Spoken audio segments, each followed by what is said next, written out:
Hey, how's it going? Today I just wanted to show this rig off before I make a running video of it. Weather's just been kind of bad, so I haven't had a chance since the first time I got it out. But this is my Wraith. I just made a video on it not too long ago. But since then, I've decided to put Capra axles on it. And that I did. Personally, I think this made this thing an absolute monster. Probably one of my top 3 rigs right now. Fun is all get up. But I figured I'd share with you guys what I did to make this work. I've only seen, I mean, they're out there, don't get me wrong, but I haven't seen too much of a build breakdown on them. But yeah, so first off, the biggest issue I had is pinion angle and where everything obviously mounts. So I had to, it's probably like a 12.5 or so wheelbase, which is no big deal. That's normal, but I used the 10.2 links, not the Capra links, because I didn't want it to be super far out in the front. Because as it is, the wheelbase is pretty well spot on. But yeah, so even though I got it, the lowers extended a little bit, the pinion angle still isn't the finest, but it works.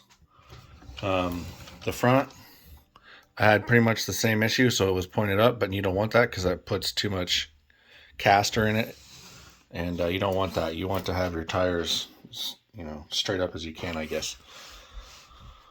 But for the front, all right, had to go help my son real quick. But where was I? Oh, pinion angle on the front. It was the same. It was pitched up too high. Blah blah blah. But for the 4-link, to keep everything from binding up, I'll try and get in there and show it. But I had to put a bent link on the top. I mean, it came pretty darn close, and it would wad up a little bit.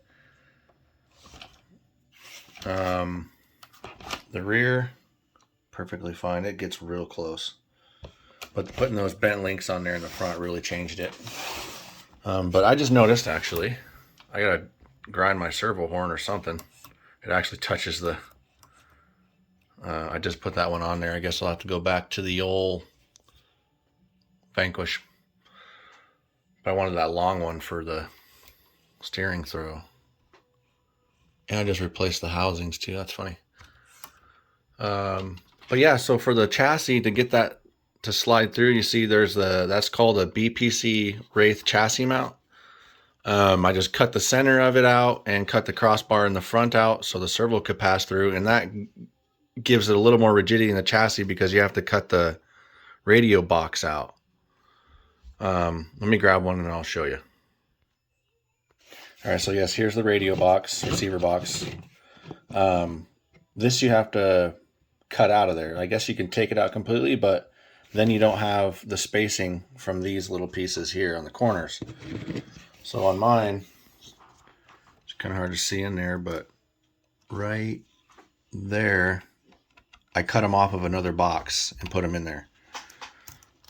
So the chassis has the correct spacing. Then you see the receiver box, I just made that out of styrene real quick and bolted it to the inside of the chassis tower. It's our shock towers. Easy peasy lemon squeezy. It doesn't hit anywhere. You will notice though, on some articulation, it does touch a little bit back there on the sides. But honestly, it doesn't bind at all. It just touches it and passes through. So yeah, trying to think of anything else that I had to do. I don't believe so. I think that's all I had to do for this thing to get those axles on there. Yeah. But yeah, I took it out. I've had it out. I think I took it out one time, didn't make a video on it, unfortunately. And then the weather's been kind of mucky down there at the crawling spot the last couple days. But yeah, that's it for this unit. Oh, I guess I did put new SXs on it. Favorite tire with Proline foams. Squishy, squishy. But yeah, that's how I did this. If you have any questions, throw them down in the comments. I'll be happy to answer. Thanks for checking it out. One more thing I should add.